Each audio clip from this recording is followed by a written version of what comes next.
Aromatic compounds का, ठीक है, एक सेकेंड रुकिए, मैं शीट निकाल लेता हूँ। फिर उसके बाद मैंने बोला था सरफेस केमिस्ट्री पढ़ूंगा आज में।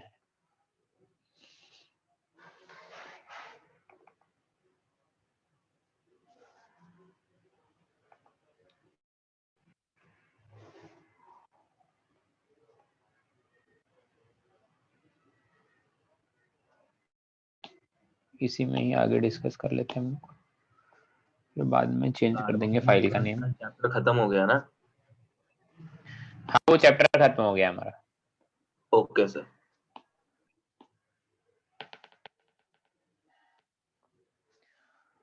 हम लोग कर रहे हैं यार, ये क्या आ रहा है बार बार, homework discussion, aromatic compounds exercise 2 है ना। शीट निकाल लेता हूं मैं।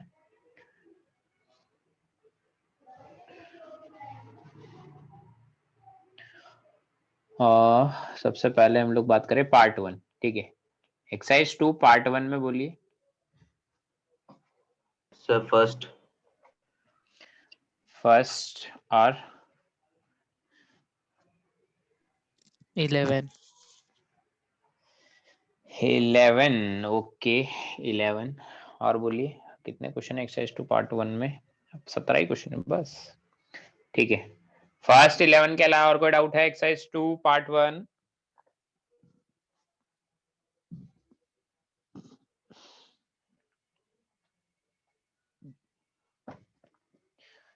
नहीं है डाउट, कोई बात नहीं। क्वेश्चन नंबर 1, अगर जो लोग होमवर्क नहीं पढ़ रहे हैं अभी पढ़ना शुरू कर दो यार, होमवर्क में बहुत कम कम भी दे रहा हूं अब से, रिवीजन करना स्टार्ट करो अब। देखो बेंजीन लेंगे, साथ में CH3 CH double bond CH2 और साथ में दिया है एसिड, ठीक है ना, एसिड। समझ रहा क्या बनेगा, इसलिए ए वाला। क्या हुआ? हाँ, ए वाला क्या बनेगा ये पूछ रहे हो ना? हाँ सर। अरे ये क्या है भाई, फिर हीट किया है, H3PO4 डाल के हीट किया है।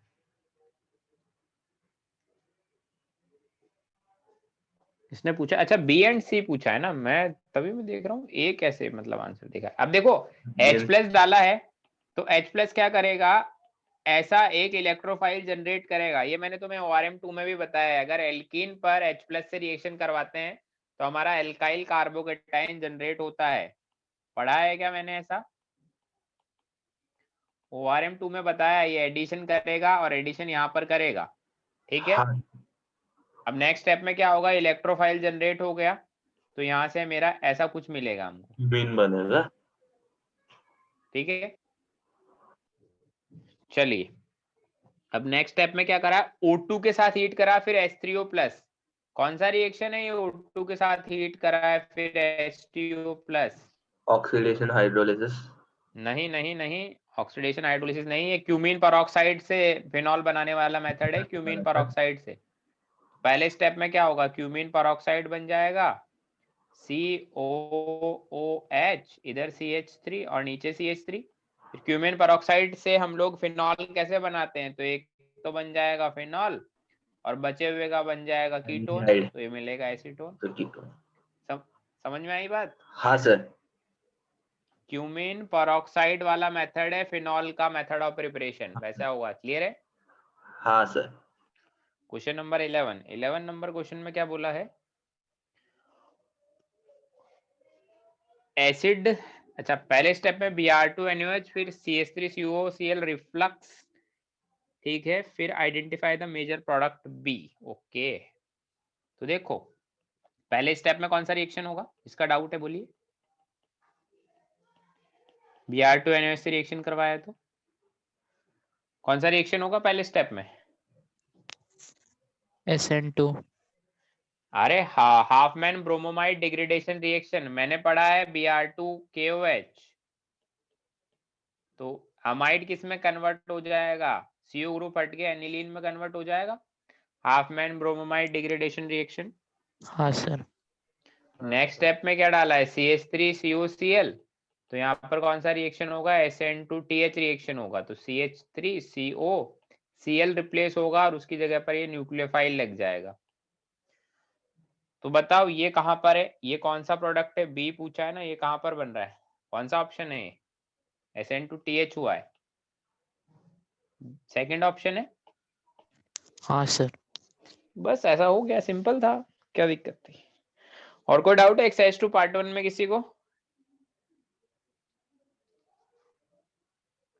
नहीं सर। पार्ट 2 में बोलिए। पार्ट कितने इसमें, पार्ट 2 बस 2 ही है, ठीक है। C2 कौन सा? C2 C2, okay. C2 के अलावा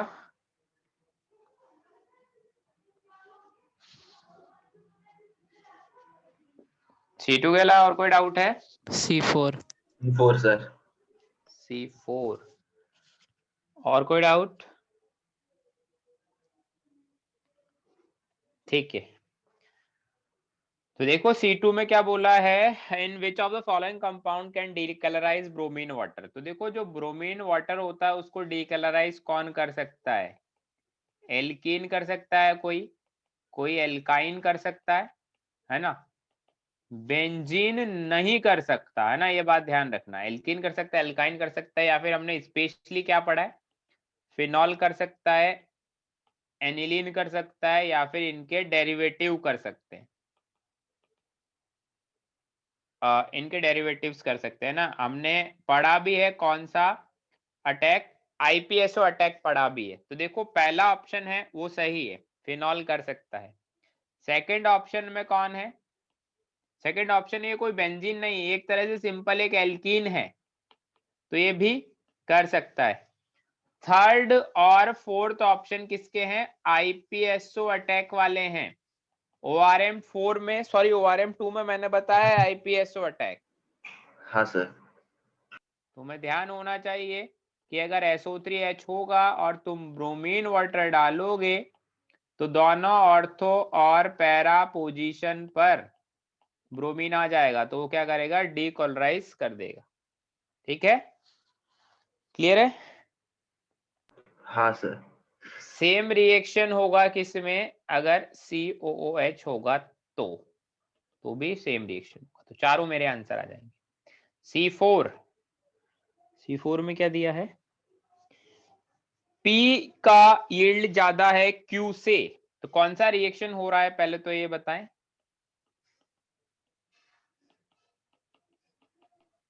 रेमर-टीमन। रेमर-टीमन रिएक्शन हो रहा है। अब इसमें P ज्यादा है Q से, तो P कौन सा है और Q कौन सा है, P ऑर्थो है या पैरा है या क्या है? P ortho. P है मेरा ऑर्थो और Q है मेरा पैरा। तो देखो सबसे पहली चीज बात करते हैं हम लोग, देखो ध्यान से मेरी बात समझो, है ना। हमें पता है अगर intermolecular bond strength, intermolecular bond strength अगर इंक्रीज होता है ना तो बॉइलिंग पॉइंट भी बढ़ता है। बॉइलिंग पॉइंट हमेशा इंटरमोलिक्यूलर बॉन्ड स्ट्रेंथ पर ही फर्क डालेगा, ठीक है। अब देखो एक तो ऑर्थो है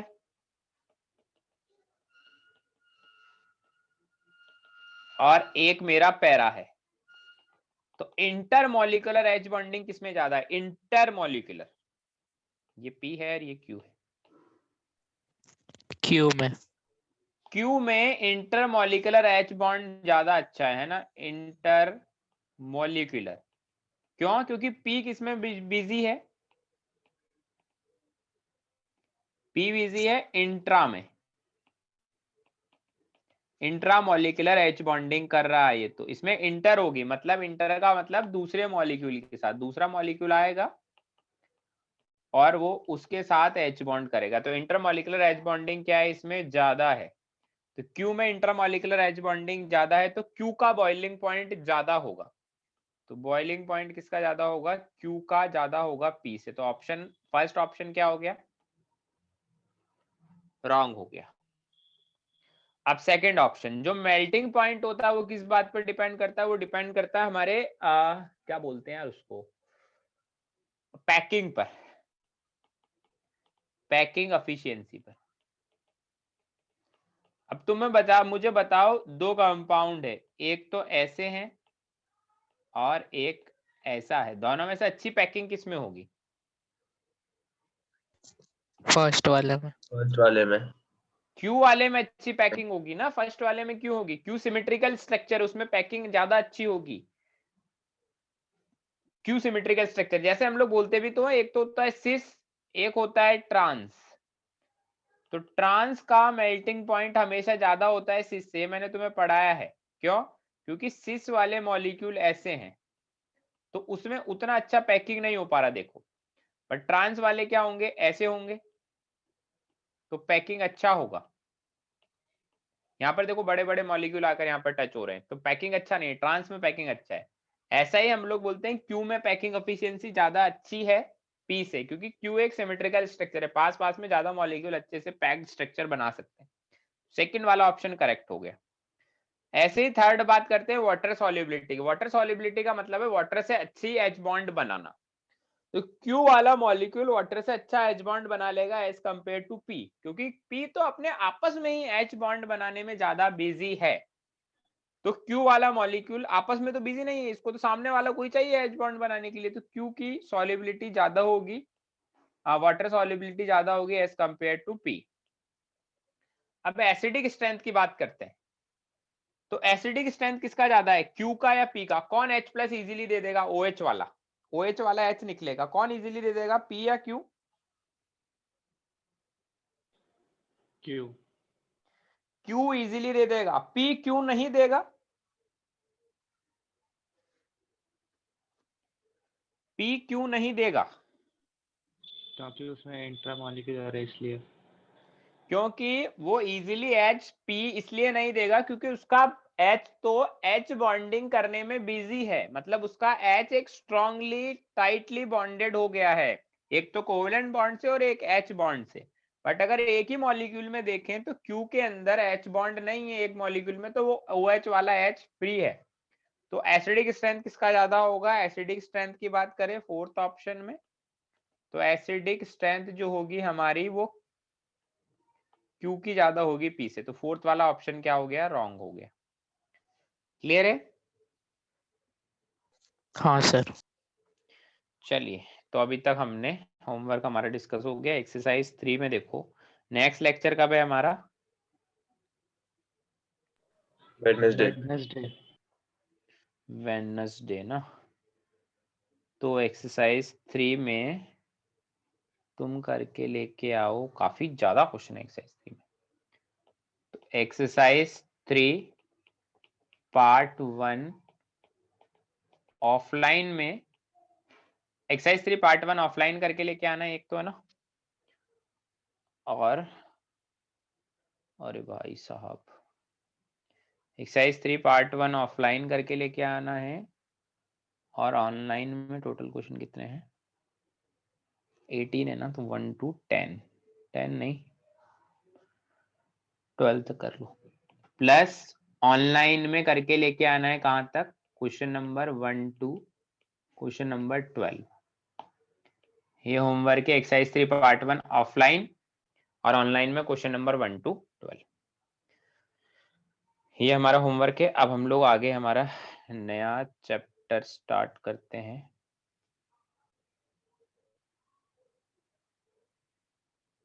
एक सेकंड रुके।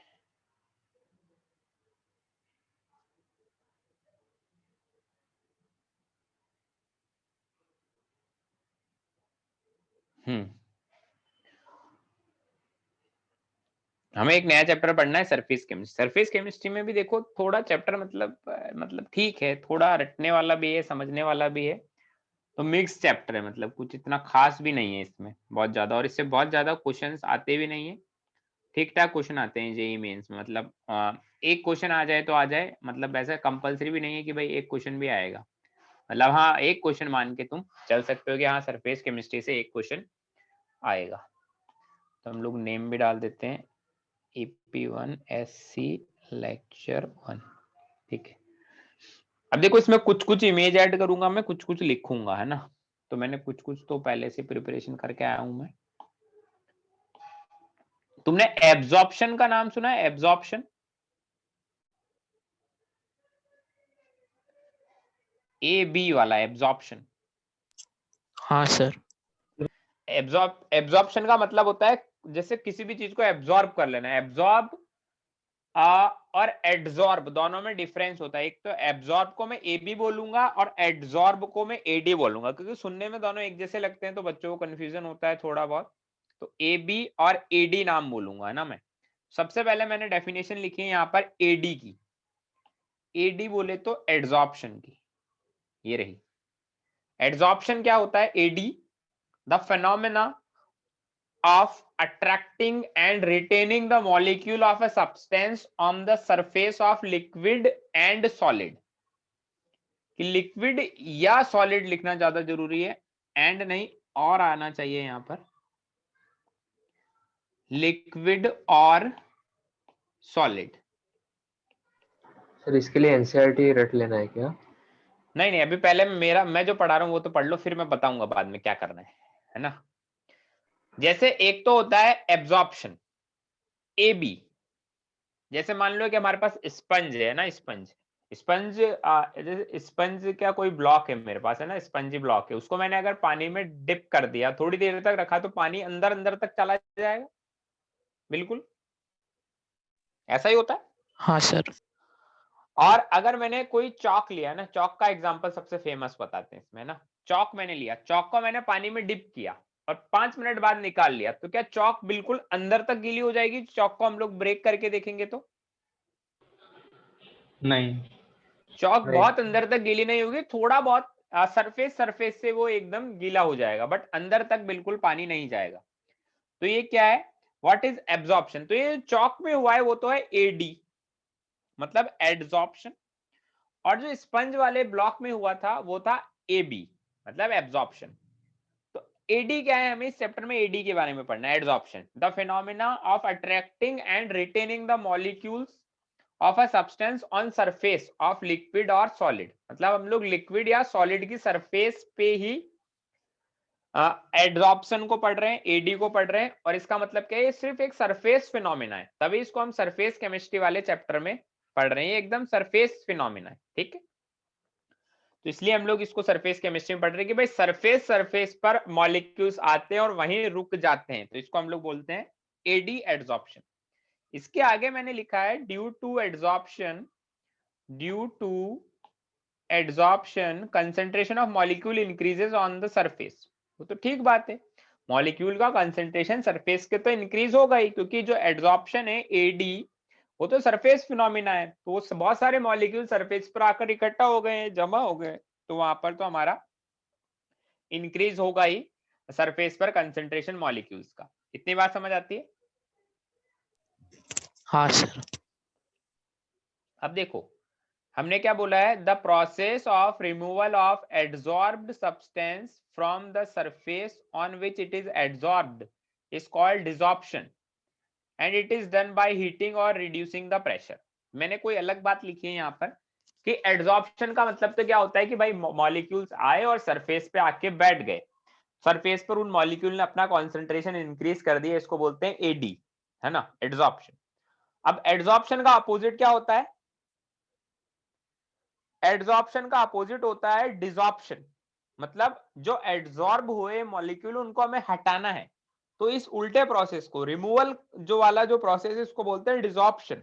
DESORPTION लिखा हुआ दिख रहा है स्क्रीन पर, डिसॉर्प्शन। डिसॉर्प्शन कर कैसे सकते हैं? डिसॉर्प्शन करने के दो मेथड है, या तो हीट करो, मतलब उस चौक को तुम हीट करोगे तो उसका पानी उड़ जाएगा, उसको डिसॉर्प्शन बोलेंगे। या फिर प्रेशर को रिड्यूस करो, वो गैस का जब एब्जॉर्प्शन होगा, एड्सॉर्प्शन सॉरी एडी, जब गैस का एडी होगा तो उस केस में हम लोग बोलेंगे क्या? प्रेशर हमको रिड्यूस करना पड़ेगा। सर मतलब तो हमारा वाटर का रिमूवल डिसॉर्प्शन होता है? नहीं नहीं नहीं, ऐसा नहीं बोला मैंने। वाटर का रिमूवल डिसॉर्प्शन नहीं है। जो सब्सटेंस एड्सॉर्ब हुआ है, जिस सब्सटेंस का एडी हुआ है, एडी, उस सब्सटेंस को रिमूव करना, इस प्रोसेस को डिसॉर्प्शन बोल रहे हैं। मतलब उतने पार्ट को रिमूव कर देना? हाँ, जो एड्सॉर्ब हुआ है उसी को रिमूव करना है। ओके। ठीक है, चलिए अब देखो हमारे पास एक टर्म और आई है नई। एक सेकंड रुकिए, मैं पेपर ऐड कर लेता हूं थोड़े।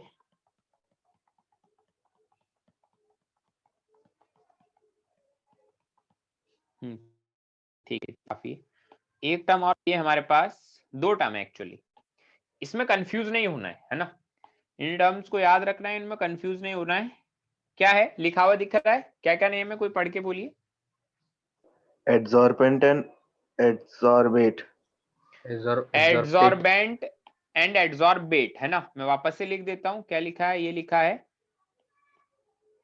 Adsorbent and adsorbate. एक बेंट है एक बेट है, एड्सॉर्बेट और एड्सॉर्बेंट क्या होता है। तो देखो डेफिनेशन से ही समझ आ जाएगा पढ़ने से। The substance on the surface of which adsorption occur is known as adsorbent. The substance that gets adsorbed is called adsorbate. तो देखो मैं एग्जांपल से बता देता हूं क्या है। हमारे पास क्या है, हमारे पास है ये पीस के स्पेलिंग सही है क्या, ऐसा ही होता है क्या?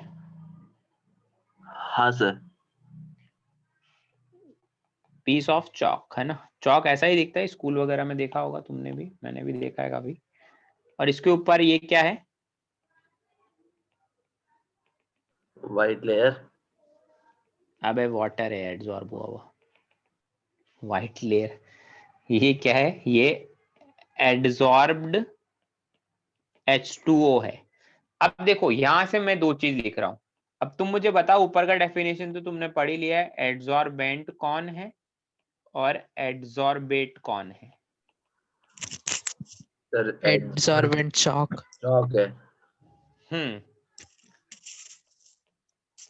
और एड्सॉर्बेट H2O है कि भैया जो जाकर एड्सॉर्ब हो रहा था, substance that gets adsorbed is called adsorbent, और जिसकी सरफेस पर हो रहा है वो एड्सॉर्बेंट होता है। ठीक है, तो ये हमें क्लियर होना चाहिए कि भैया एड्सॉर्बेंट क्या होता है और एड्सॉर्बेट क्या होता है।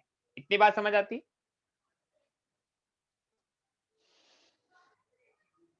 बोलिए। हाँ सर। चलिए एक इमेज और मैं ऐड कर देता हूं, जिसमें हम लोग डिफरेंस देख रहे हैं AB और AD के बीच में, है ना, difference between AB and AD। देखो जो हमारा हेडिंग है वो यही है, heading is difference between absorption and adsorption.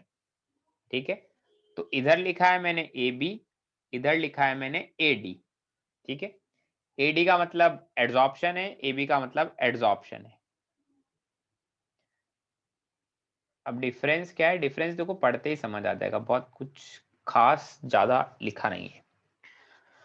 First point क्या लिखा है, फर्स्ट पॉइंट लिखा है AB वाली साइड में, मैं पढ़ रहा हूं पहले, सबसे पहले AB वाली साइड में मैं फर्स्ट पॉइंट मेरा रीड करता हूं, AB वाली साइड में मतलब एब्जॉर्प्शन वाली side. It is the phenomena in which particles of gas or liquid gets uniformly distributed throughout the body of the solid। समझ आई ये बात? हाँ सर। कि भाई इसमें क्या होता है, सॉलिड के ऊपर एब्जॉर्प्शन होता है, AB होता है, जिसमें गैस या लिक्विड जिसका भी एब्जॉर्प्शन हुआ है वो यूनिफॉर्मली डिस्ट्रीब्यूटेड हुआ है, मतलब पूरे सॉलिड में अंदर बाहर हर जगह हो जाता है। बट AD वाली साइड में फर्स्ट पॉइंट पढ़ो, AD वाली साइड में, एड्सॉर्प्शन वाली साइड में, उसमें लिखा है it is the phenomena of higher concentration of gas और लिक्विड ऑन द सरफेस। ठीक है, जो एड्सॉर्प्शन हो रहा है गैस लिक्विड का वो सिर्फ कहां हो रहा है, वो सिर्फ हो रहा है कहां पे, सरफेस पे। सरफेस वाला फिनोमिना है, इसमें ऐसा नहीं है कि थ्रू आउट द बॉडी एकदम यूनिफॉर्मली डिस्ट्रीब्यूटेड हुआ, नहीं, ये सरफेस फिनोमिना है, ये adsorption and this is absorption. दोनों का फर्स्ट पॉइंट क्लियर है? हाँ sir. Second point is it occurs at uniform rate and it is slow process। मतलब ऐसा नहीं है कि एब्जॉर्प्शन स्टार्टिंग में फास्ट हुआ फिर बाद में धीरे हो गया फिर रुक गया, ऐसा नहीं है, एक यूनिफॉर्म रेट के साथ होता है, जिस स्पीड से स्टार्ट होता है उसी स्पीड से खत्म होता है, धीरे धीरे धीरे धीरे धीरे धीरे धीरे धीरे होता रहता है। अब ये स्लो और फास्ट किसके कंपैरिजन में? ये एक दूसरे के कंपैरिजन में कि भाई एब्जॉर्प्शन स्लो होता है, एड्सॉर्प्शन फास्ट होता है। AD is faster than AB, ठीक है। अब एडी वाली साइड में क्या लिखा है? एडी वाली साइड में it is rapid in the beginning and its rate decreases slowly and it is a fast process. fast मतलब AB के कंपैरिजन में फास्ट, एब्जॉर्प्शन के कंपैरिजन में फास्ट है, और स्टार्टिंग में बहुत तेजी से होता है। स्टार्टिंग में तेजी से होगा AD, फिर धीरे धीरे धीरे धीरे धीरे धीरे कम होती जाएगी इसकी रेट। बट AB में ऐसा नहीं होता, AB एक यूनिफॉर्म रेट के साथ होता है। इतनी बात क्लियर है? हाँ चलिए अब है ना, एक हम लोग नेक्स्ट हेडिंग डालते हैं, उसमें मैं थोड़ा लिखता हूं क्या, thermodynamics of adsorption. Thermodynamics of adsorption, adsorption का थर्मोडायनामिक्स क्या बोलता है हमें, एडी का थर्मोडायनामिक्स, क्योंकि हमें तो इस चैप्टर में एडी ही पढ़ना है। तो देखो क्या बोलता है, हम लोग बोलते हैं इट इज ऑलवेज एक्सोथर्मिक। इस बात को ध्यान रखना है, इंपॉर्टेंट पॉइंट है।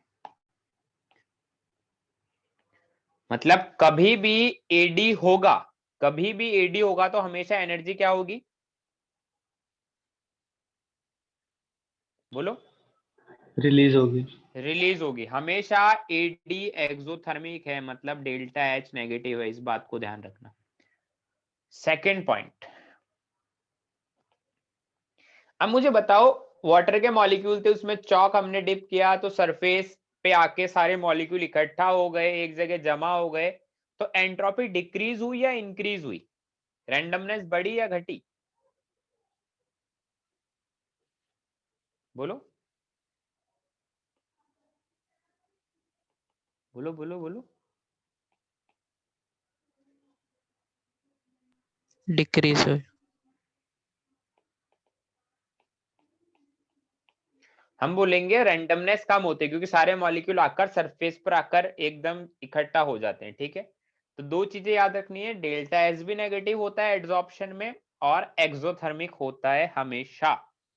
तो देखो हमने क्या पढ़ा है केमिस्ट्री में, थर्मोडायनेमिक्स में, delta G equal to delta H minus T delta S, ठीक है। अब देखो ये चीज भी नेगेटिव बोल दी हमने, और ये चीज भी नेगेटिव बोल दी कि डेल्टा एच भी नेगेटिव, डेल्टा एस भी नेगेटिव। तो डेल्टा जी क्या होगा? हम कुछ सर्टेनली बोल सकते हैं कि हाँ यही होगा delta G?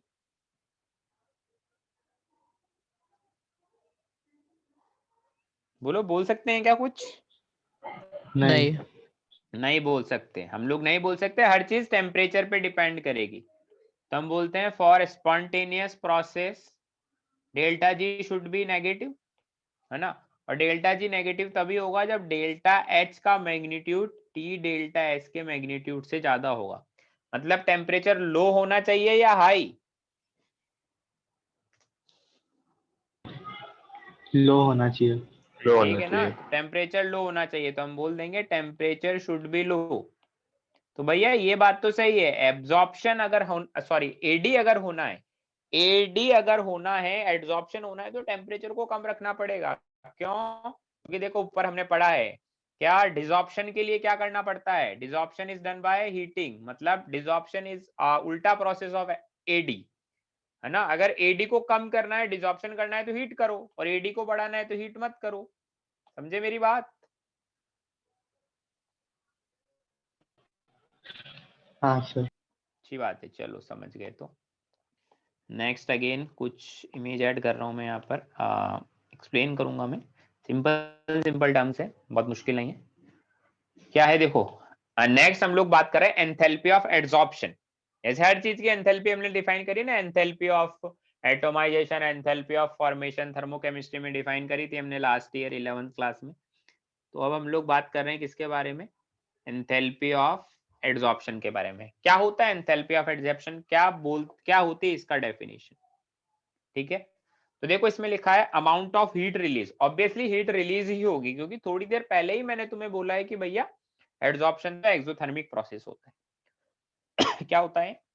Amount of heat released when 1 mole of adsorbate gets adsorbed on a particular adsorbent at equilibrium. ठीक है, इतना डेफिनेशन हो गया कि भाई 1 मोल होना चाहिए एडसॉर्बेट। एडसॉर्बेट का मतलब जो जिसका एड्सॉर्प्शन हो रहा है, जैसे वाटर था, तो जो एड्सॉर्ब हो रहा है मतलब जो एड्सॉर्बेट है वो 1 मोल होना चाहिए, बस इतना ही डेफिनेशन है। 1 मोल एड्सॉर्बेट लो और उसको एड्सॉर्ब कराओ किसी पर्टिकुलर सरफेस पे ले जाके, जितना हीट रिलीज होगा वो एंथैल्पी ऑफ एड्सॉर्प्शन होगा। इतनी बात समझ आई? बोलिए। हाँ सर। अच्छा, एक पॉइंट अलग से लिखा है मैंने यहाँ पर, पॉइंट क्या है? ये डिपेंड किस पे करेगा, तो वो मैंने देखो अलग से लिखा है यहाँ पर, it depends upon nature of adsorbate and adsorbent. दोनों के नेचर पे डिपेंड करेगा, एडी के नेचर पे, एडसॉर्बेट और एडसॉर्बेंट दोनों के बीच में फोर्सेस कैसे हैं, मतलब अच्छा दोनों आपस में अच्छे फोर्सेस बना रहे हैं, अच्छे फोर्स ऑफ अट्रैक्शन है एडसॉर्बेट और एडसॉर्बेंट के बीच में, तो एनर्जी ज्यादा रिलीज होगी। उनके बीच में अच्छे फोर्सेस नहीं है तो थोड़ी बेकार हीट रिलीज हो जाएगी। ठीक है, अब हम लोग नेक्स्ट बात करते हैं टाइप ऑफ एड्सॉर्प्शन के बारे में। एड्सॉर्प्शन मेनली हम लोग 2 टाइप के एड्सॉर्प्शन पढ़ने वाले हैं, जो तुम्हें दिख भी रहे होंगे स्क्रीन पर, कौन से 2 टाइप है टाइप ऑफ एड्सॉर्प्शंस, जिसमें पहला है physical adsorption and second is chemical adsorption. एक फिजिकल एक केमिकल है। फिजिकल वाले एड्सॉर्प्शन का एक शॉर्ट में नेम भी है फिजिसॉर्प्शन, जो लिखा है ब्रैकेट में। फिजिकल का कल हटाया, एड्सॉर्प्शन का एडी हटाया और दोनों को मिला दिया तो फिजिसॉर्प्शन बन गया। ऐसे ही केमिकल एड्सॉर्प्शन में केमिकल का कल हटाया, एड्सॉर्प्शन का एडी हटाया तो केमिसॉर्प्शन बन गया। तो जो छोटे वाले नेम है इनको भी याद में रखें। ये ज्यादा मतलब ट्रेंड में केमिसॉर्प्शन लिख के ज्यादा देते हैं इंस्टेड ऑफ केमिकल एड्सॉर्प्शन। ठीक है, तो 2 तरह के एड्सॉर्प्शन है हमारे पास, physical and physical adsorption when particle of adsorbate, AD लिखा है ना, हम कभी एबी की बात नहीं करेंगे चैप्टर में, एडी की ही बात करेंगे। एड्सॉर्बेट मतलब वाटर जो एड्सॉर्ब हो रहा है, are held to the surface of adsorbent by physical forces like van der Waals force of attraction. Simple सा मतलब ये है कि उन दोनों के बीच में अगर वीक फोर्स होगा ना, एड्सॉर्बेट और एड्सॉर्बेंट के बीच में, like van der Waals force of attraction, तो हम उसको फिजिकल एड्सॉर्प्शन की कैटेगरी में रखेंगे। और इनके बीच में कोई केमिकल फोर्स होगा, स्ट्रांग फोर्स होगा, लाइक कोवलेंट बॉन्ड इस तरह का, है ना। In this adsorbate are held to the surface of adsorbent by chemical force, मतलब स्ट्रांग फोर्स होगा। ठीक है, अब ये तो बात सही हुई। अब हम ना इनके बीच में वो पढ़ते हैं, क्या बोलते हैं, डिफरेंस।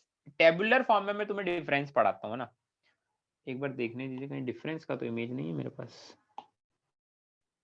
नहीं, वो लिखना पड़ेगा, मैंने लिखने के लिए सोचा होगा, उसको मैं लिख देता हूँ ना। उसके लिए मैं एक टेबल ड्रॉ कर लेता हूँ, टेबल ड्रॉ कर लेता हूँ एक।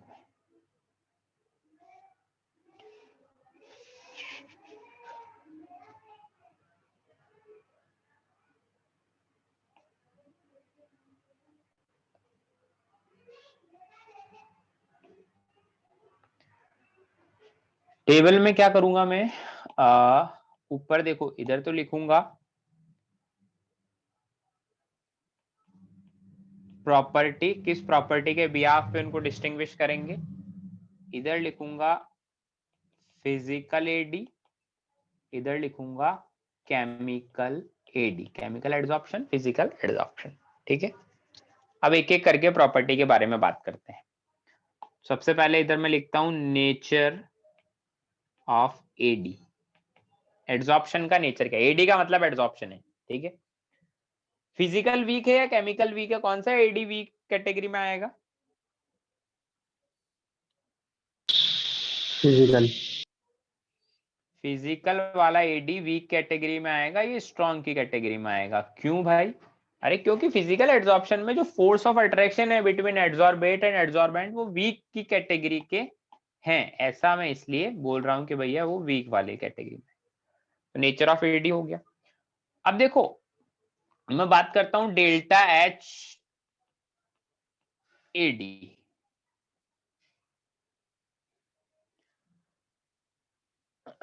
डेल्टा एच एडी मतलब हीट किस में ज्यादा रिलीज होगी, केमिकल एडी में या फिजिकल एडी में?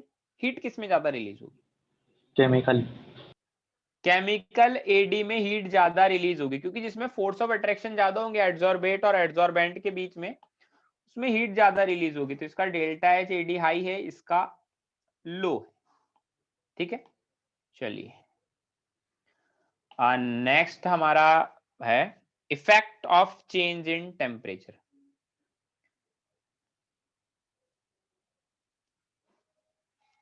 ऐसा लिखते हैं क्या, effect on change in temperature. Temperature change करने पर क्या चेंज इन टेम्परेचर से क्या इफेक्ट आएगा ना। तो हम लोग देखो इसमें बोलते हैं फिजिकल एड्सॉर्प्शन डिक्रीज होता है, decrease with rise in temperature. Temperature जैसे जैसे बढ़ाएंगे फिजिकल एड्सॉर्प्शन डिक्रीज होगा। ऑब्वियसली हमने थोड़ी देर पहले ही पढ़ा है कि टेम्परेचर बढ़ाओगे तो एड्सॉर्प्शन तो कम ही होगा। टेम्परेचर बढ़ाना मतलब डिसॉर्प्शन को तुम फेवरेबल कंडीशन बना रहे हो डिसॉर्प्शन के लिए। बट केमिकल एडी में क्या बोलेंगे, initially increase with rise in temperature, कि इनिशियली एडी बढ़ेगा, बाद में तो घटेगा ठीक है, बट इनिशियली बढ़ेगा। क्यों बढ़ेगा? क्योंकि देखो केमिकल फोर्सेस अगर इसमें है, केमिकल फोर्सेस अगर इसमें है तो क्या होगा, केमिकल फोर्सेस बनाने के लिए कोवेलेंट बॉन्ड या कोई भी बॉन्ड बनने के लिए हमें थोड़ी बहुत तो स्टार्टिंग में एनर्जी चाहिए, हमें थ्रेशोल्ड एनर्जी तो चाहिए ही चाहिए होगी, तभी बॉन्ड बनेगा। तो इनिशियली वो टेम्परेचर हमारे को हेल्प करता है बॉन्ड बनाने में, बट अगर बहुत ज्यादा ही हम लोग टेम्परेचर राइज कर देंगे तो देन फिर डिसॉर्प्शन होने लगेगा। इनिशियली बढ़ेगा बट बाद में नहीं बढ़ेगा। इतनी बात समझ आई? हाँ सर। नेक्स्ट हम लोग बात करते हैं स्पेसिफिसिटी। तो हम बोलते हैं ये तो होता है नॉट स्पेसिफिक और ये होता है स्पेसिफिक।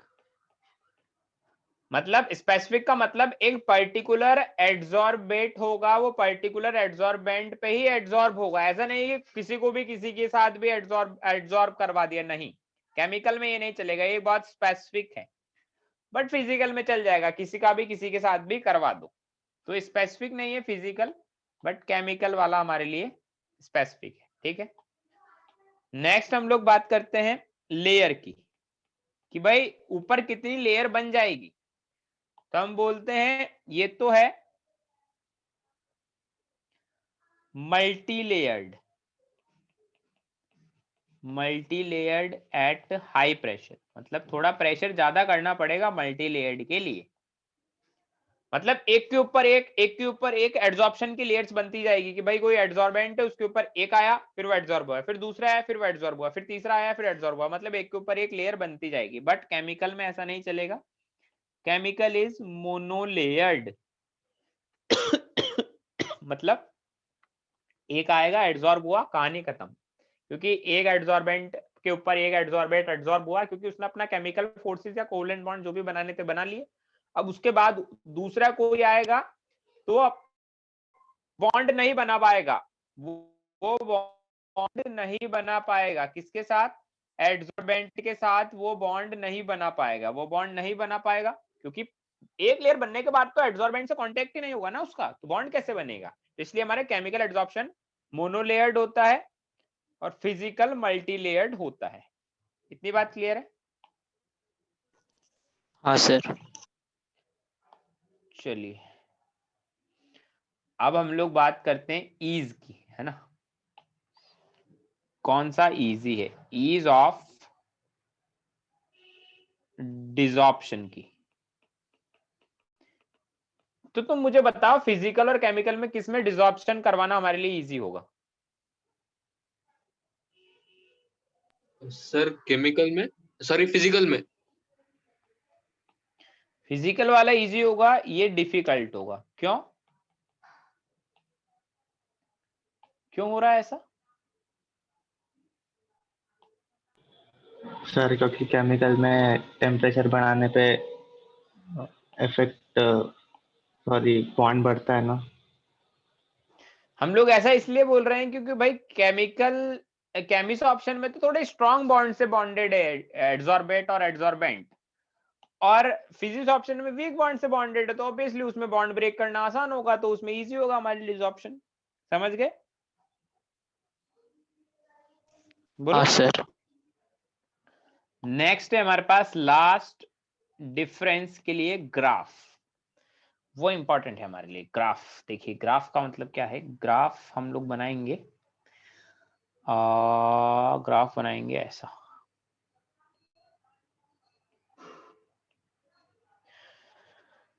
ग्राफ हम लोग बनाएंगे x by M versus T, x by M versus T.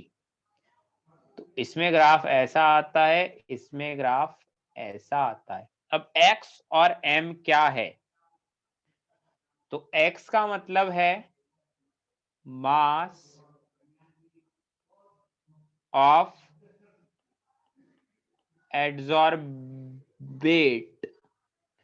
और m का मतलब है मास ऑफ एड्सॉर्बेंट। एड्सॉर्बेंट बोले तो चौक, एड्सॉर्बेट बोले तो वाटर। कि भाई कितने मास पर कितना मास एड्सॉर्ब हुआ है ना? तो x बाय एम सिंपली ये बता रहा है कि कितना डिग्री का एड्सॉर्प्शन हो चुका है, और टेम्परेचर है। t का मतलब क्या है? t का मतलब है टेम्परेचर। तो फिजिकल एड्सॉर्प्शन में क्या हो रहा है? टेम्परेचर बढ़ाने पर एड्सॉर्प्शन कम हो रहा है या ज्यादा हो रहा है?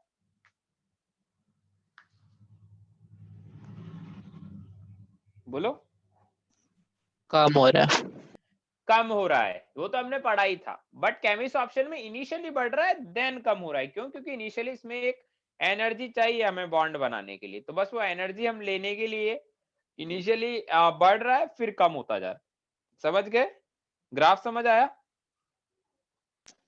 हाँ सर।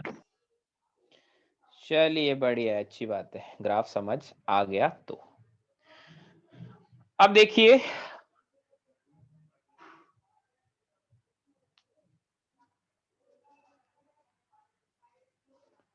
हम्म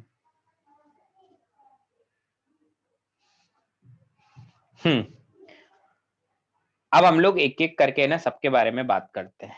तो सबसे पहले हम लोग बात करते हैं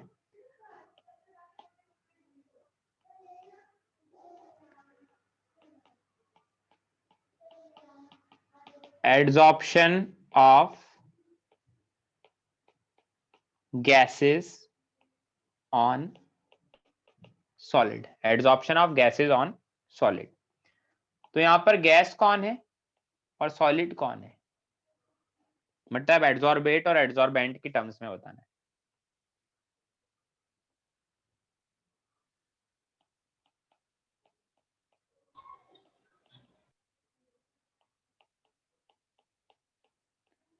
सही लिखा है मैंने? हाँ। हाँ sir. Adsorption of gases on solid का मतलब है सॉलिड तो मेरा एज ए चॉक है, और गैस मतलब जो वाटर की तरह काम करे, मतलब वो एड्सॉर्ब होगी। ठीक है? अब adsorption of gases on solid में सबसे पहले हम लोग बात करते हैं अफेक्टिंग फैक्टर्स की। अफेक्टिंग फैक्टर्स, कौन कौन से फैक्टर्स अफेक्ट करते हैं? ठीक है, कौन कौन से factor adsorption of gases on solid को अफेक्ट करते हैं? सबसे पहले हम लोग बात करते हैं नेचर ऑफ गैस। गैस का नेचर अफेक्ट करेगा। ठीक है, कैसे अफेक्ट करेगा? उसके लिए हम लोग एक बात लिखते हैं, क्या? Easily liquefiable gases are adsorbed more than permanent gases. क्या मतलब हुआ इस लाइन का?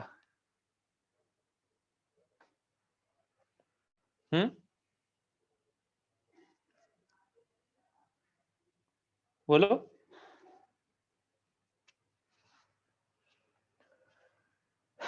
क्या मतलब हुआ इसका? Easily liquefiable gases are absorbed more than permanent gases.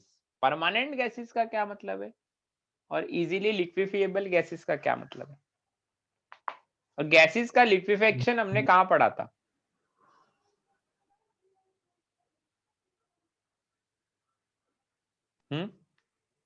Solutions में।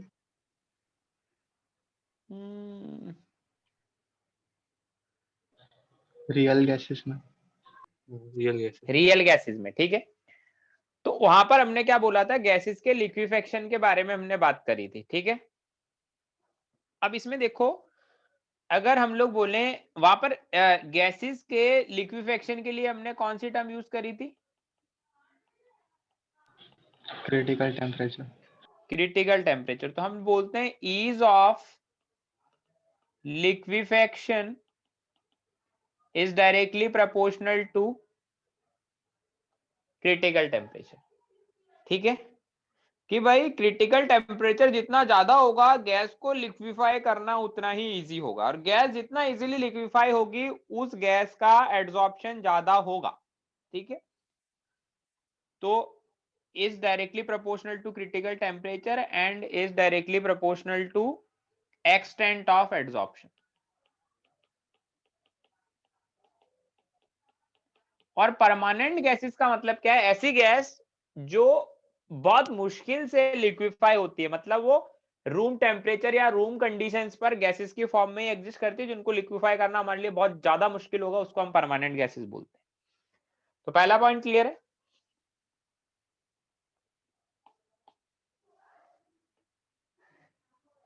हाँ sir. Nature of adsorbent. Nature of adsorbent मतलब जो सॉलिड है उसके बारे में बात करें, वो क्या फर्क डालेगा? तो उसमें हम लोग देखो एक ही चीज लिखते हैं, एक्सटेंट ऑफ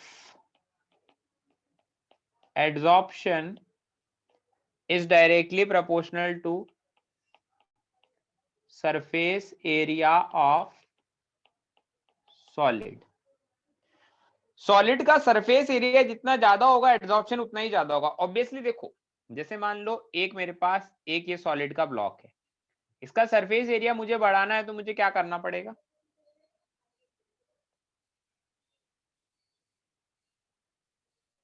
क्या करना पड़ेगा सरफेस एरिया बढ़ाने? एब्जॉर्प्शन। अबे वो तो तुम पता नहीं क्या कौन सा दिमाग लगा।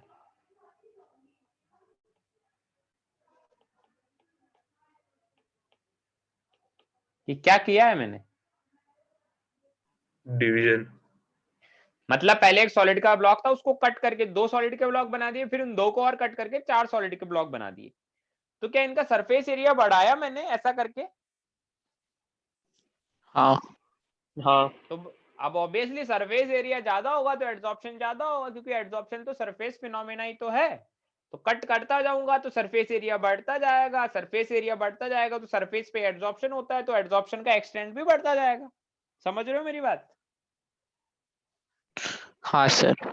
तो ऐसा मैं कट कर करके लास्ट कहां तक पहुंच सकता हूं?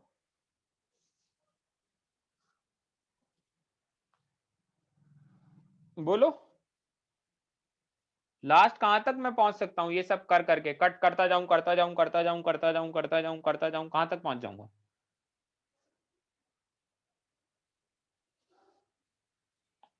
अरे सोचो, थोड़ा तो दिमाग चलाओ यार।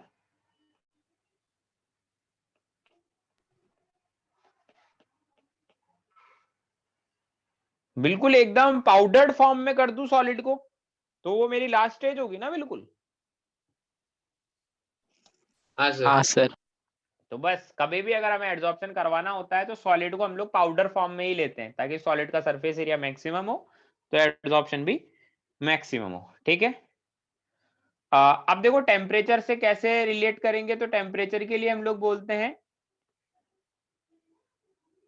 ऐसा, कि भाई वो डिपेंड करेगा टेम्परेचर पे कि भाई वो केमिस ऑप्शन है या फिजिक्स ऑप्शन है। जैसे और हमेशा टेम्परेचर वाली जो बात करते हैं हम लोग हमेशा एट कांस्टेंट प्रेशर करते हैं।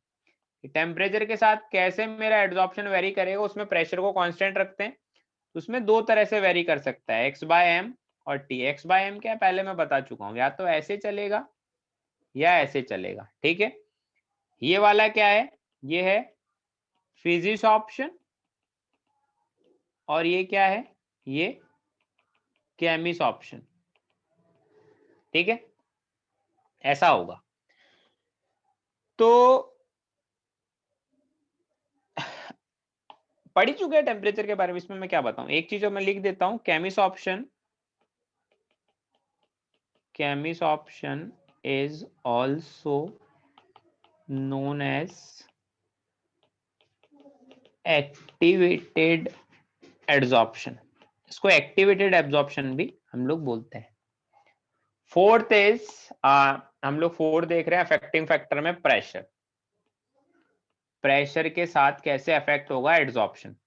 तो तुम मुझे पहले तो ये बताओ, प्रेशर बढ़ाने पर एड्सॉर्प्शन बढ़ता है या घटता है?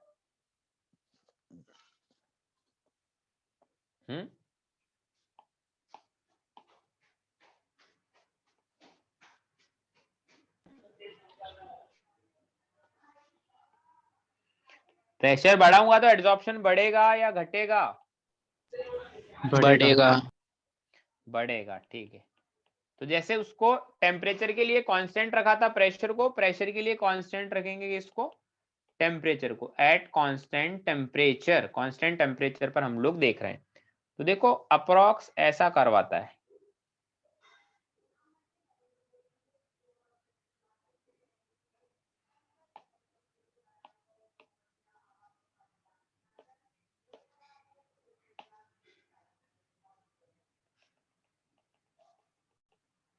आगे डॉटेड का मतलब हाँ ऐसा चलेगा, है ना। इस प्रेशर को हम लोग बोल देते हैं यहाँ पर, थोड़ा सा आगे कर लो ऐसा, PS मतलब सैचुरेटेड प्रेशर। देखो एक लिमिट होती है एड्सॉर्प्शन की, ऐसा नहीं है कि हम प्रेशर लगाए जा रहे हैं और एड्सॉर्प्शन होता ही जा रहा है, होता ही जा रहा है, होता ही जा रहा है। एक लिमिट के बाद एड्सॉर्प्शन रुक जाएगा। इनिशियली तो क्या होगा, प्रेशर तुम लगाओ एड्सॉर्प्शन हो जाएगा, फिर एक लिमिट होगी, एक ऐसा प्रेशर आएगा उसके बाद एड्सॉर्प्शन बढ़ेगा ही नहीं। उस प्रेशर को हम लोग क्या बोलेंगे? Saturated pressure. Saturated pressure. तो एक बार जब सैचुरेटेड प्रेशर की तरफ हम आ जाएंगे, फिर तुम प्रेशर कितना भी बढ़ाओ x/m का वैल्यू कांस्टेंट हो जाएगा। तो ये बात सही है, प्रेशर बढ़ाने से एड्सॉर्प्शन बढ़ता है, बट एक लिमिट तक ही बढ़ेगा। एक बार वो लिमिट क्रॉस हुई उसके बाद तुम कितना भी प्रेशर लगा लो एड्सॉर्प्शन नहीं बढ़ेगा, ठीक है। तो इसी के अंदर हम लोग एक चीज पढ़ते हैं, किसमें प्रेशर के ही अंदर फ्रेंडलिच आइसोथर्म। क्या होता है आइसोथर्म का मतलब टेम्परेचर कांस्टेंट। यार देखो स्पेलिंग तुम देख लेना, है ना, मेरे को याद नहीं स्पेलिंग। फ्रेंडलिच आइसोथर्म क्या होता है? फ्रेंडलिच आइसोथर्म, इसमें देखो मैं पहले तो ये आइसोथर्म मतलब ये प्रेशर से ही रिलेटेड है, प्रेशर के साथ एड्सॉर्प्शन को बताता है। इसने एक इक्वेशन दिया x/m is equal to k p की पावर 1/n, ठीक है। अब देखो इसका मतलब क्या है, इसने बोला कि एट लो प्रेशर क्या होगा, है ना। एट लो प्रेशर n का वैल्यू होगा 1, एट मॉडरेट प्रेशर n का वैल्यू होगा, n का नहीं 1/n का वैल्यू, 1/n का वैल्यू होगा 0 से लेकर 1 के बीच में। और एट हाई प्रेशर रेंज में n का वैल्यू होगा इंफिनिटी। तो जब n का वैल्यू 1 होगा, इसका वैल्यू होगा, इसका वैल्यू होगा, तो क्या क्या रिलेशन, n का वैल्यू 1 हुआ तो x/m किसके इक्वल आ गया, kp के इक्वल। n का वैल्यू इंफिनिटी हुआ तो x/m का वैल्यू कितना हो गया, बोलो।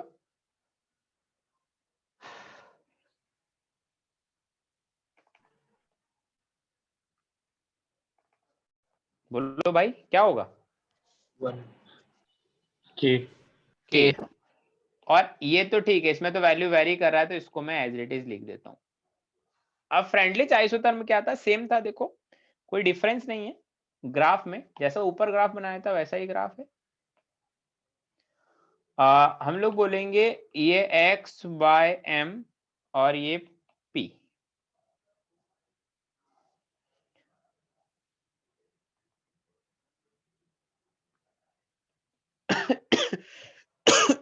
सॉरी,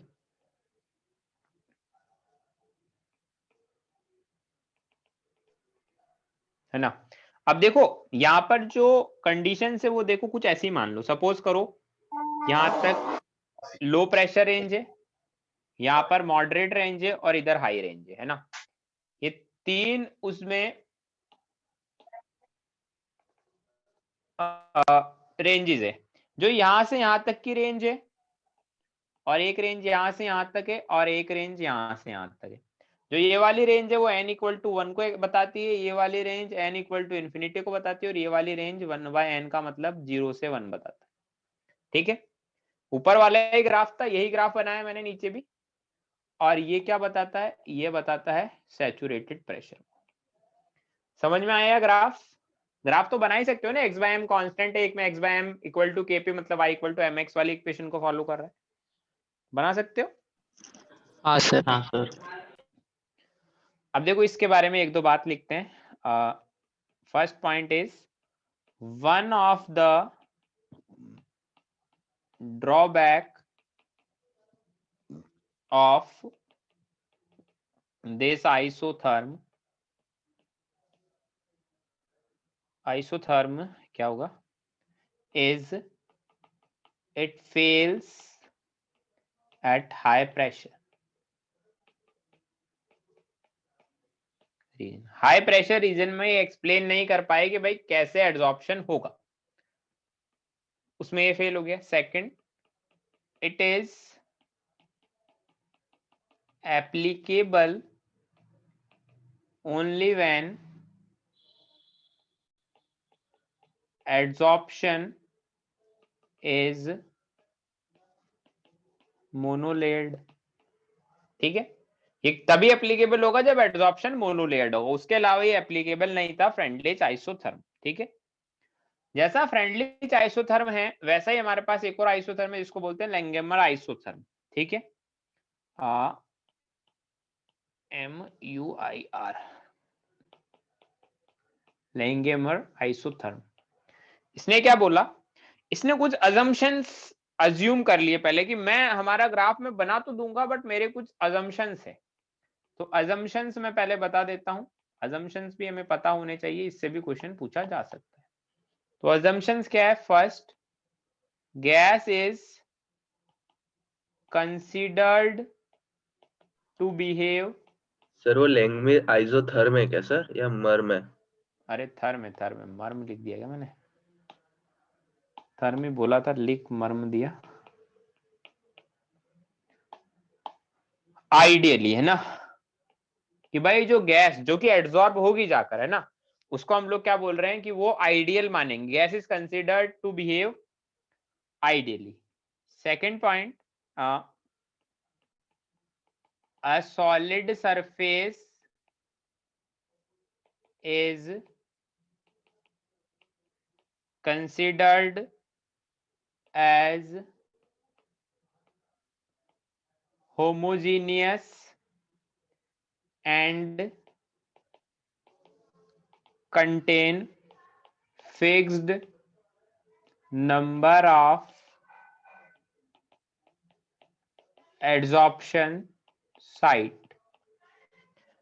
मैंने क्या बोला कि हम लोग ऐसा मानेंगे कि सॉलिड सरफेस एक होमोजीनियस है, मतलब हर तरफ से एक जैसी है, और उसमें कुछ एड्सॉर्प्शन साइट्स है, मतलब सपोज करें कुछ उसमें ना होल हो रखे हैं, ऐसा मान ले, ऐसा होगा तो नहीं एक्चुअल में, उसमें पर्टिकुलर एक कुछ होल्स हो रखे हैं और हर साइट में जाकर एक सिंगल मॉलिक्यूल एड्सॉर्ब हो जाएगा, मतलब हर होल में जाकर। ठीक है, ऐसा अज्यूम करा उसने।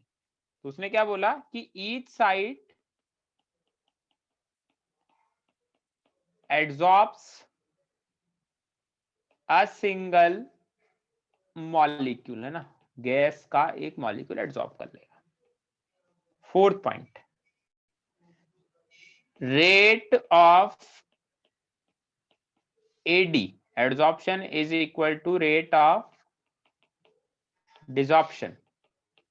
जिस रेट से एब्जॉर्प्शन हुआ है उसी रेट से डिसॉर्प्शन होगा। फिफ्थ पॉइंट उसने क्या माना,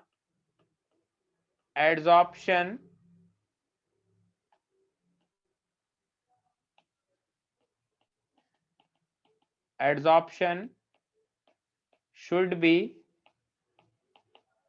मोनोलेयर्ड। ठीक है, एब्जॉर्प्शन मोनोलेयर्ड होना चाहिए। अब ग्राफ बनाने के लिए उसने एक इक्वेशन दी, वो इक्वेशन मैं तुम्हें दे देता हूं। ग्राफ मैं नहीं बनाऊंगा, मुझे नहीं पता ग्राफ कैसा बनेगा, इक्वेशन ये थी। इस इक्वेशन को फॉलो करके तुम x/m और p में ग्राफ बना सकते हो। यहाँ पर a और b क्या है, a और b कांस्टेंट है। ठीक है, चलिए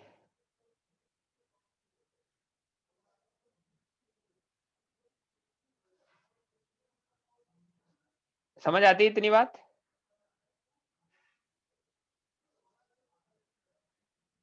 सर एक बार ऊपर का पार्ट दिखाएंगे क्या? इतना ऊपर? हाँ सर।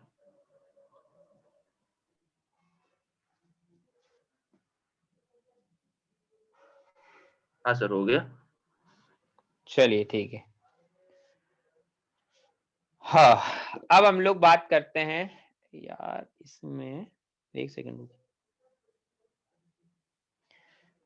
सेकंड रुकिए यार, मुझे ऐसा लग रहा है कुछ मैं मिस तो नहीं कर रहा।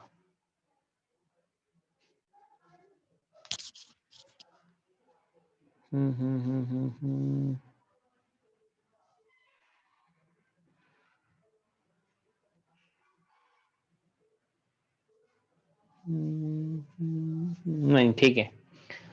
अब देखिए मैं है ना, अब एक दो इमेज ऐड कर देता हूँ, काफी ज्यादा पढ़ा दिया मैंने।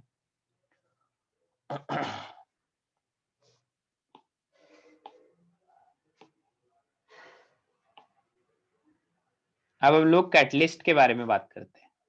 ठीक है,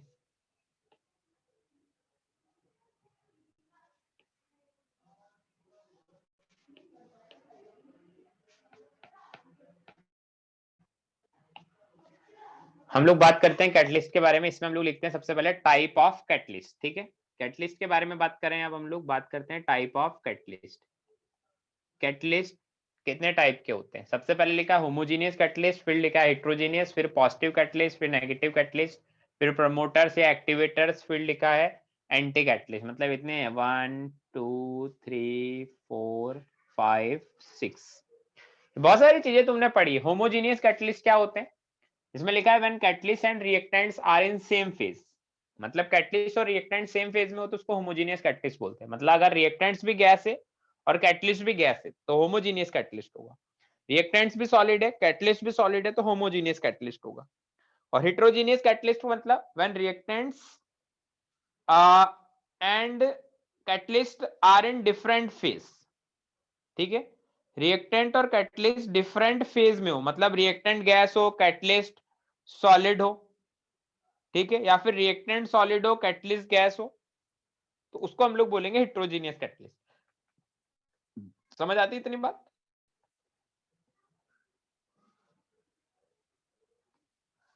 बोलिए। हाँ सर।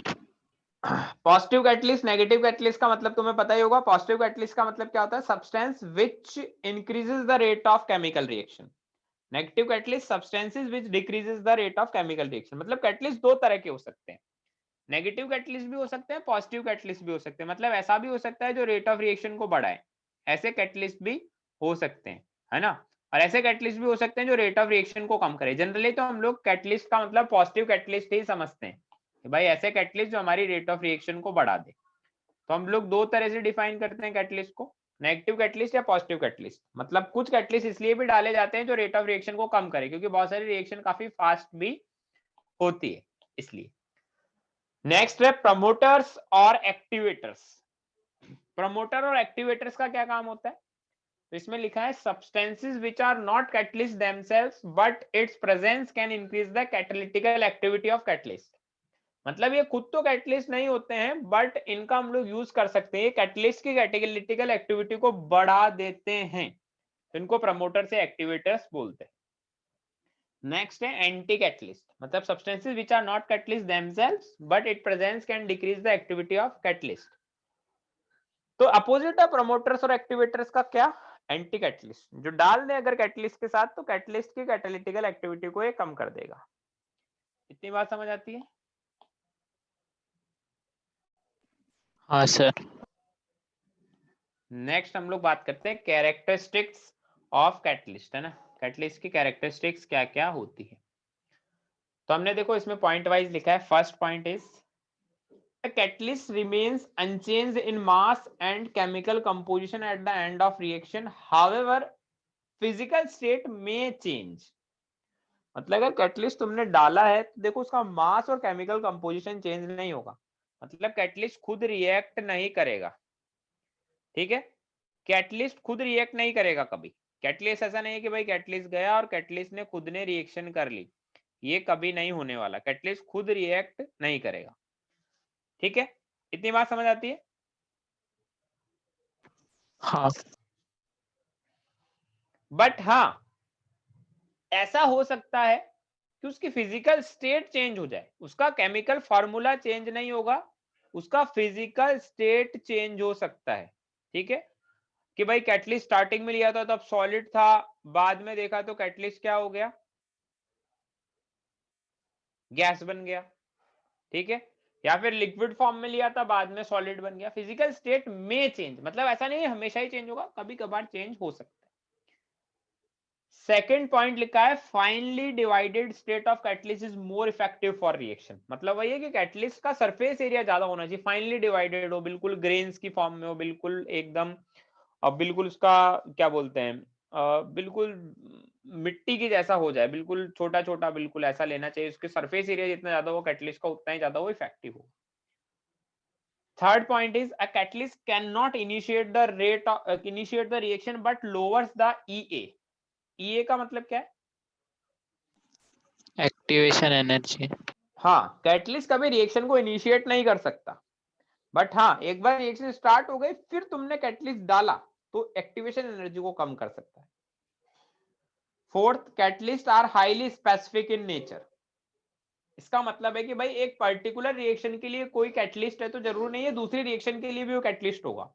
ये कोई पर्टिकुलर रिएक्शन के लिए कोई एक पॉजिटिव कैटलिस्ट है तो जरूरी नहीं है कि हमेशा ही वो पॉजिटिव कैटलिस्ट ही रहेगा, किसी भी रिएक्शन में डाल दो।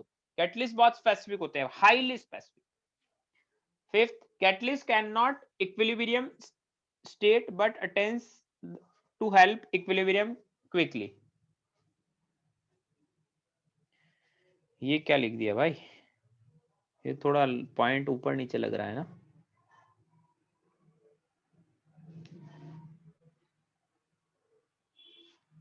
कैन नॉट चेंज लिख देता हूं यहां पर, है ना, catalyst can not change, catalyst cannot change equilibrium state but it attempts to help equilibrium quickly। ये बात तो हमने केमिकल इक्विलिब्रियम में भी पढ़ी है कि भाई कैटलिस्ट डालने से इक्विलिब्रियम स्टेट चेंज नहीं होगा, कि ऐसा नहीं इक्विलिब्रियम पर के चेंज कर दिया, इक्विलिब्रियम का कंपोजिशन चेंज कर दिया, ऐसा नहीं होगा। कैटलिस्ट डालने से इक्विलिब्रियम जल्दी आ जाएगा, ऐसा जरूर हो जाएगा, समझ गए? हाँ sir.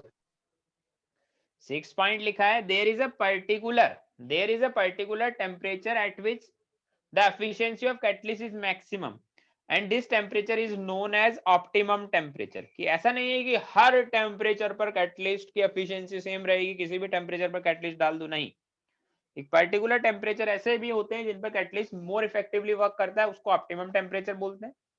Seventh is optimum pH range is 5 to 7, मतलब एक पर्टिकुलर पीएच रेंज भी होता है जिस पर कैटलिस्ट एक अच्छे से बिहेव करता है, जो रेंज होता है 5 to 7, 5 to 7 पीएच के बीच में हमारा कैटलिस्ट अच्छे से बिहेव करे। इतनी बात समझ आती है? हाँ सर। चलिए एक इमेज और ऐड करता हूं मैं। हाँ हाँ हाँ हाँ हाँ,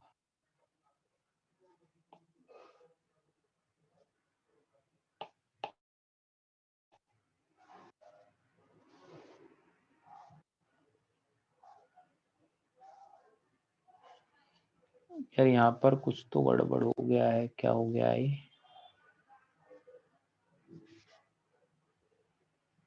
ठीक है,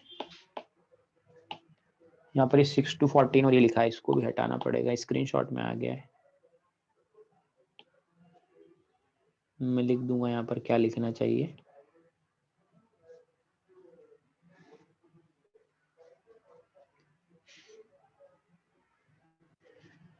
ठीक है, पहले ऊपर वाली चीज पढ़ लेते हैं, क्या है?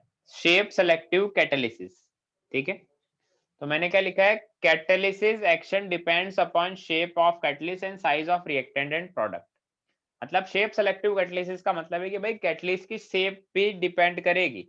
अब वो कैसे डिपेंड करेगी वो सब हमें नहीं पढ़ना, हमें बस इतना देखना है कि हाँ भाई कैटलिस्ट बहुत ही हाईली फाइनली डिवाइडेड होना चाहिए, और साइज ऑफ रिएक्टेंट प्रोडक्ट्स भी डिपेंड करता है, और शेप ऑफ कैटलिस्ट भी डिपेंड करता है कैटालिटिकल एक्शन में, कि भाई कैसे हमारा कैटालिसिस हो रहा है। नेक्स्ट हमने देखो यहाँ पर देखो, एक तो था हमारा ये शेप सेलेक्टिव कैटालिसिस, एक है जियोलाइट्स।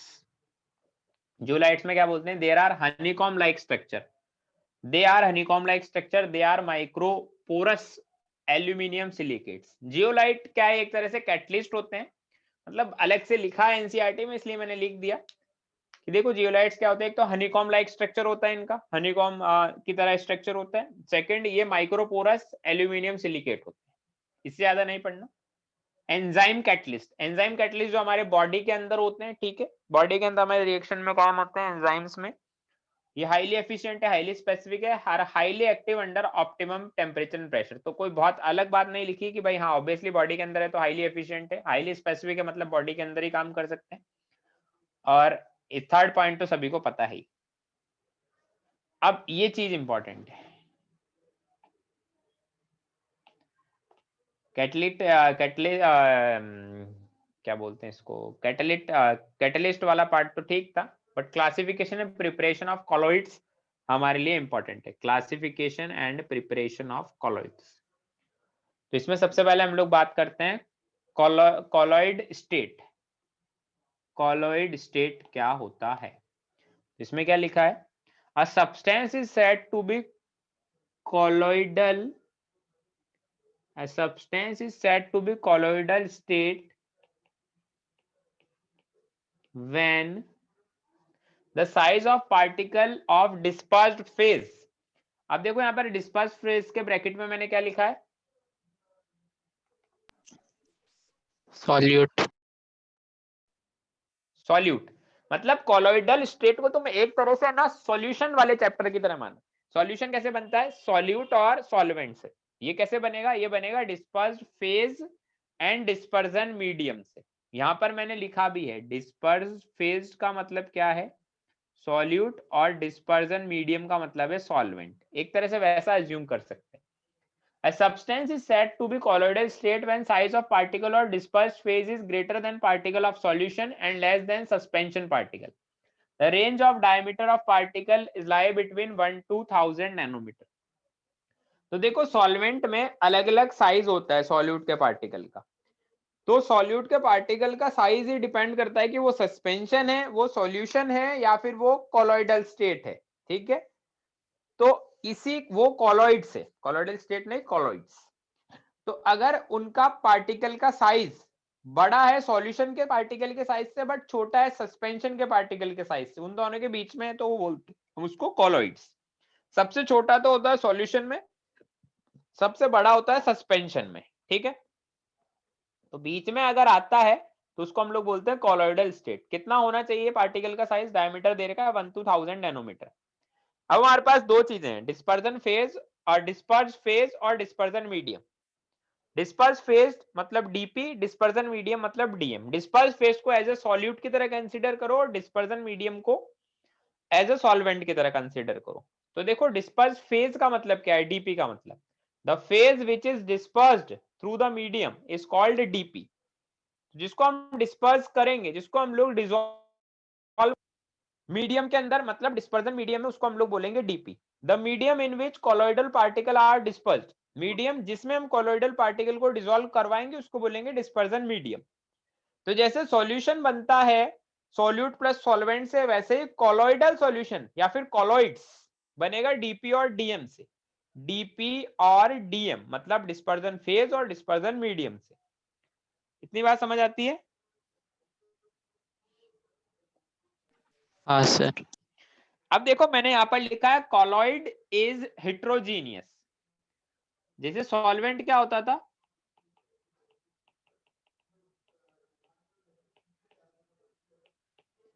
सॉल्वेंट की मेरी प्रॉपर्टी, सॉल्वेंट सॉल्वेंट नहीं, सॉरी सॉल्वेंट नहीं, कौन,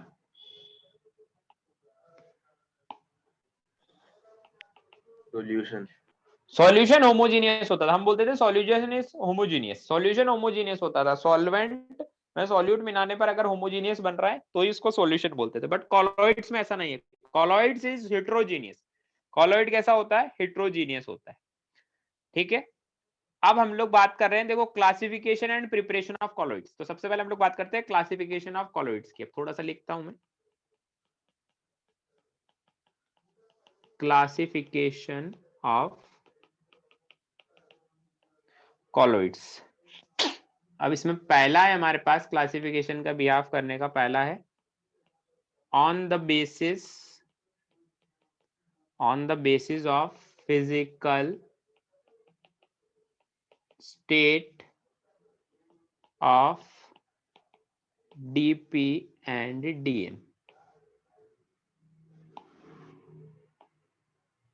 है ना। फिजिकल स्टेट के बेस पर हम लोग डीपी और डीएम के फिजिकल बेस के ऊपर हम लोग बता रहे हैं ना। एनसीईआरटी से एक बार इस क्लासिफिकेशन को देख लेना, क्योंकि मैं इसमें एग्जांपल उतने ज्यादा नहीं बताऊंगा। तो हम लोग एक टेबल बनाते हैं, टेबल में 4 कॉलम बनाएंगे।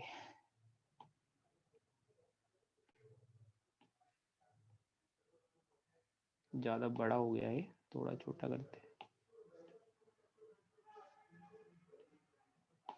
ठीक है, एक कॉलम में तो लिखेंगे डीपी को, मतलब डिस्पर्स्ड फेज, एक में डिस्पर्जन मीडियम, एक में टाइप और एक में एग्जाम्पल।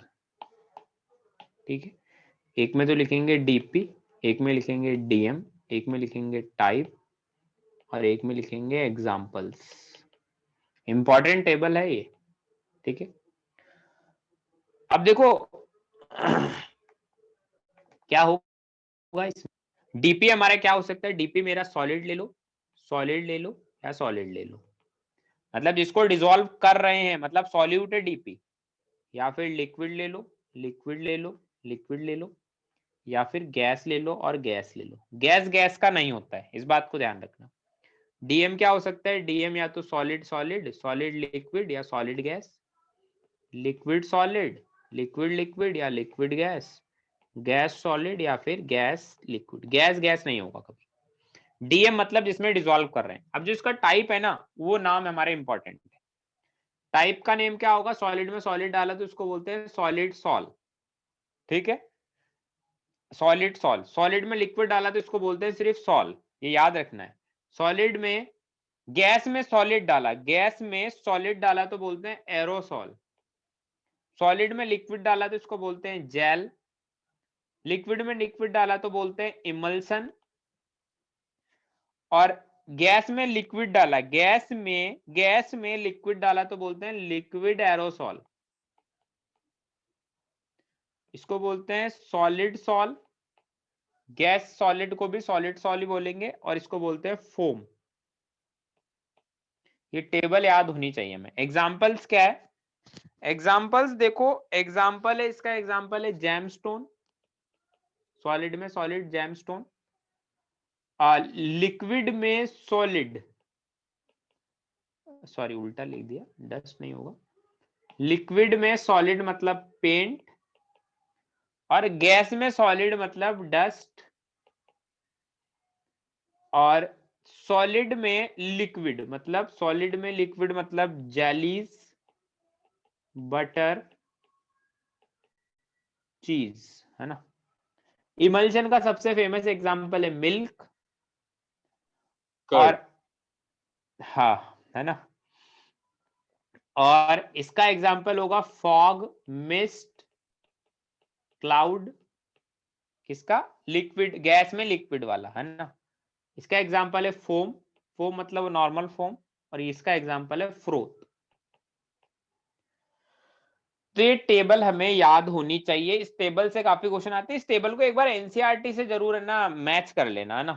एनसीईआरटी में थोड़ा ज्यादा लिखा होगा तो वो भी एक बार देख लेना, एनसीईआरटी से इसको मैच कर लेना एक बार, ठीक है। मतलब डायरेक्ट क्वेश्चन आता है क्या सर ये टेबल से? हाँ बिल्कुल डायरेक्ट क्वेश्चन आएगा। हाँ, तुमसे पूछेगा कि भैया एरोसोल का एग्जाम्पल कौन सा है, बिल्कुल डायरेक्ट क्वेश्चन आएगा, ठीक है, क्योंकि इसमें वो न्यूमेरिकल वाला पोर्शन तो है नहीं, तो डायरेक्ट ही क्वेश्चन टाइप आएगा, ठीक है।